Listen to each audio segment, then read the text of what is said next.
Every month, gaming gets weird. There's always weird stuff happening, and gameranx always bathes in it, I guess is the best way to put it.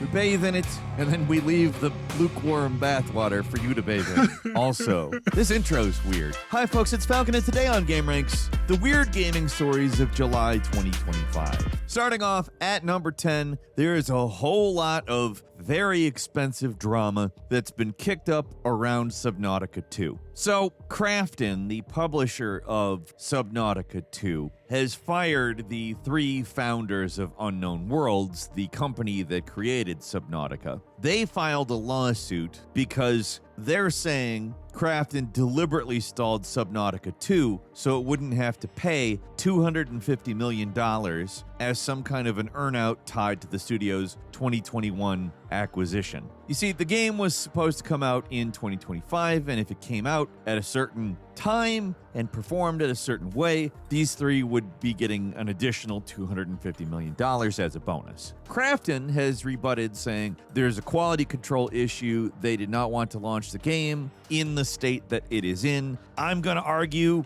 I'll bet we're not seeing the entire picture on either side. Companies don't just fire the original founders of a company, and although yes, they absolutely will do things to avoid paying $250 million to people, that's probably not all they did either. My guess is that if this lawsuit progresses, we will find out a lot more about this, but as of now, it is a weird drama bomb that frankly sucks for Subnautica fans. At number 9, Microsoft backed off the $80 price tag pretty hard. Remember in June when Microsoft was like, yay, maybe $79.99 for Outer Worlds 2 and others? Well, fast forward about a month, and Microsoft did that whole record scratch, pause, I bet you wonder how I got here thing, and reset the price for Outer Worlds 2 back to $69.99. Not a lot better than 80, but not 80. Officially, the publisher says it wants to stay in line with current market conditions and bring players incredible worlds to explore at the right price. So it needs to be said, it is not voting with anyone's dollars that did this. The Nintendo Switch and its $80 game, Mario Kart World, are among the best-selling things of the year. It's like the highest and fastest-selling console ever or something like that. So I don't want to hear people saying, oh, people voting with their dollars did it. No, it's more people loudly being very angry for an extended period of time. Like, here's the thing. If they wanted to raise the prices to $80, they could, and people would buy. But they also know that it's not really about what people buy now. It's about what people will always buy. It is the future purchases that truly matter. And if they don't listen to the anger and act accordingly, it does damage their brand. And that is actually why they aren't selling their games for $80. Nintendo, I mean, Donkey Kong Bonanza is $70, and that's going to be a much bigger game than Mario Kart World, I promise you that. So maybe they did it too. Maybe they realize, let's do 70 for now. It's weird to see this stuff actually happen, I guess. We're going to do what the consumers want? Weird. And number 8, Ubisoft it's opening a new creative house, and it's going to be co-captained, I guess, by 2 very different people. 35-year veteran Christoph Dorenas and the CEO's son, Charlie. So if you remember, Charlie left the company. He went off to go do like an NFT game or something. I'm assuming that didn't work out because there's no such thing as an NFT game that worked out, because he back.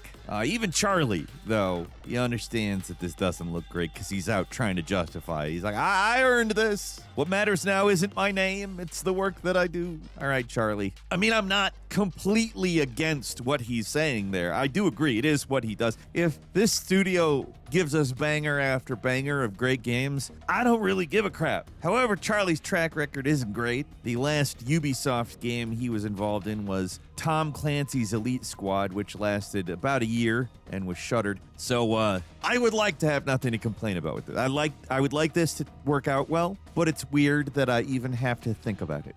And number 7, Itch.io or itch.io, however you say it. They yanked every single adult game from its browse and search pages. That's like 17,000 games. And the reason for this is that the site was under a time-critical pressure from payment processors. Visa and MasterCard suddenly decided to morality police the platform, and Itch.io had to play hide the porn.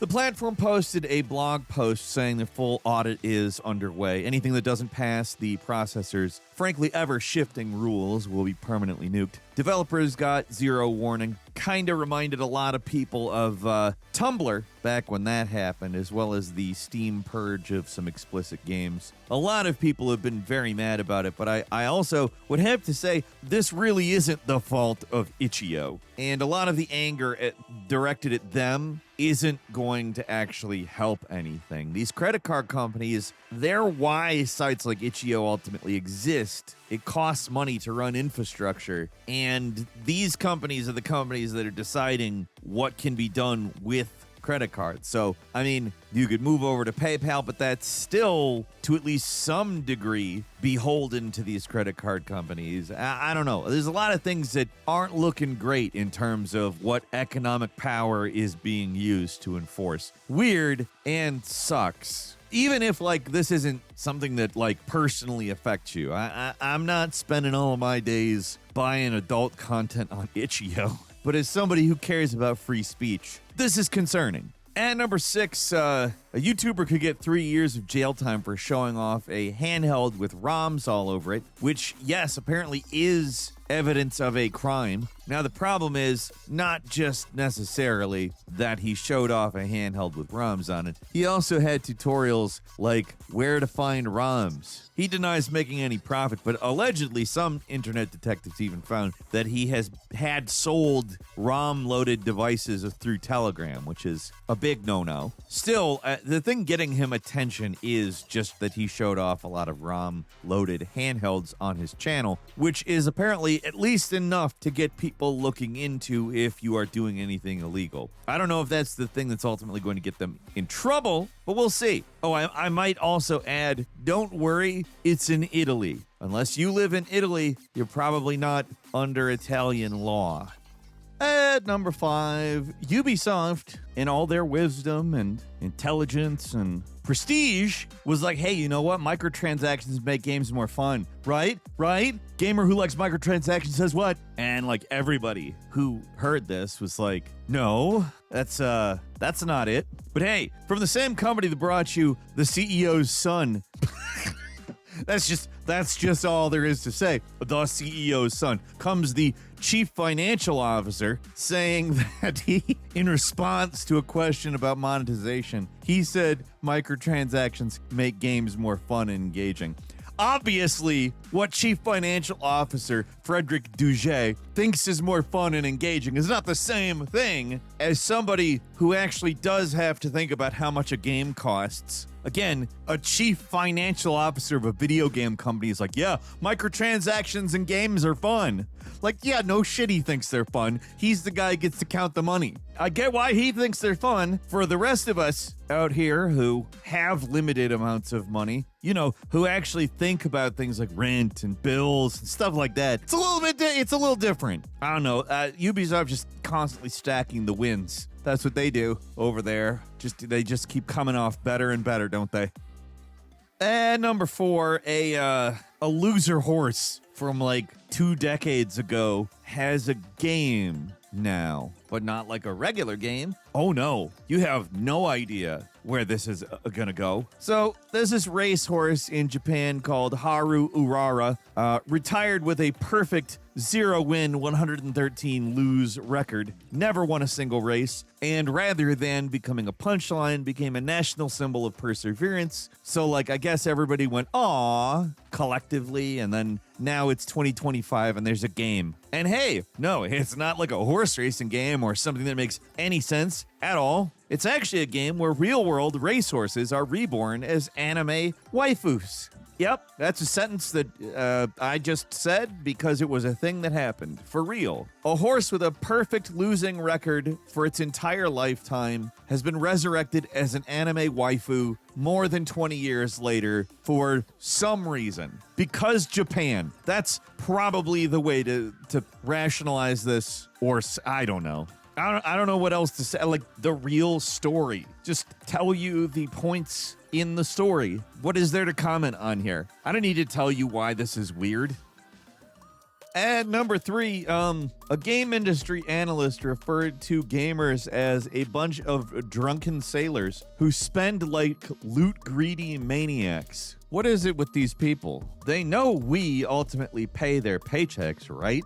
Anyway, this guy, Simon Carless, told developers on July 18th at something that Valve's 30% Steam cut is totally worth it because it gives access to what he describes as a bunch of drunken sailors who spend money irresponsibly. Like, to some extent, it's not entirely false either. It's not like you're ever going to get through that Steam library at this point. One could call that irresponsible. But then again, if you can get a game for $4 that normally costs $30, is it? I don't know. He went on to call video game players who are buying Steam games the hoardiest hoarders of all time. I mean, it's not like he's lying, but I think that it's important to maybe talk about the fact that they have trained people that it's better to spend $4 on something you might want to play at some point than $40 on something that you might want to play at some. I mean, that's not exactly a crazy prospect. Yeah, it certainly builds up and creates an insurmountable pile of stuff you're never going to get to. But also, imagine if it was just some games, they were all good, and they cost maybe $40 to $60. I don't think it'd look like how it looks now. They basically made, if a game is going to be good or bad, its own loot box thing, and you're gambling during Steam sales. That's not really us sucking, it's us adapting to them sucking. But you know, whatever. And number 2, Sony is going the way of the Xbox, which means they're going to be making games for Xbox. I mean, other platforms. It's not quite the same result of compounding failure that forced Xbox on everybody else's crap. Xbox is essentially becoming a multi-platform developer that also develops a platform. Whereas Sony is like, let's get our live service shit and our smaller games onto other stuff. Now, I'm going to go ahead and say Sony's live service stuff is not like an illustrious thing. So I maybe they are kind of thinking along the lines of, you know, if we're giving it away for free, it should probably be available everywhere. And as much as Concord was set up for failure, that would have been one less thing against it if it was just available everywhere instead of only on PlayStation. Not saying that would have made it a success or a better game, but maybe they're thinking in terms of things that they could do better else. I don't know. It doesn't really matter. I'm not going to play any live service crap from them. It's like Helldivers 2. You have no idea how much it took to convince me to even try. It's great, but like it has everything working against it, and it's like the exception to the rule. Other thing is, it's games like the Lego Horizon Adventures that they put onto the Switch recently, which to me just functions as kind of an advertisement for Horizon Zero Dawn to younger gamers. And I think that's actually a pretty smart move because later on it makes them think, oh, I want to play the real Horizon Zero Dawn. Where do I do that? Well, on PC or on PlayStation. I don't know. I think we're also going to have to understand that the era of the console is fast approaching its end. And I think you're going to have boxes that probably play everything, and they're probably made by somebody. We've been talking about this for like over a decade at this point, but we're finally at the point where the Switch is kind of the only one that really makes sense, which is hilarious because no one agreed with me when I said that prior to the Switch coming out. I went back and I looked at our video where I was like, yeah, the Switch is going to be a success. So many naysayers in the comments of it. And now everybody's rushing to make their own PC disguised as a Nintendo Switch. And finally, at number 1, there is a Discord age check in the United Kingdom now.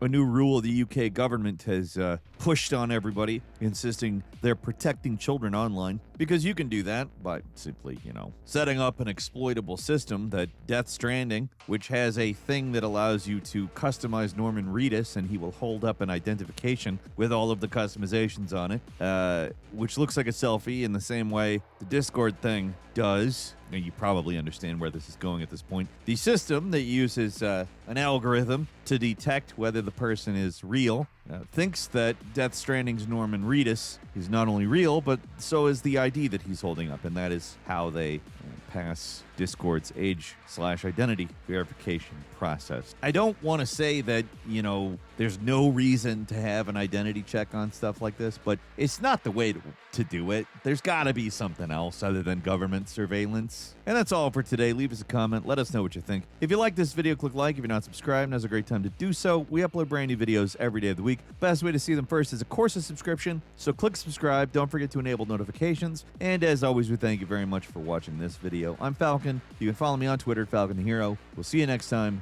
right here on gameranx.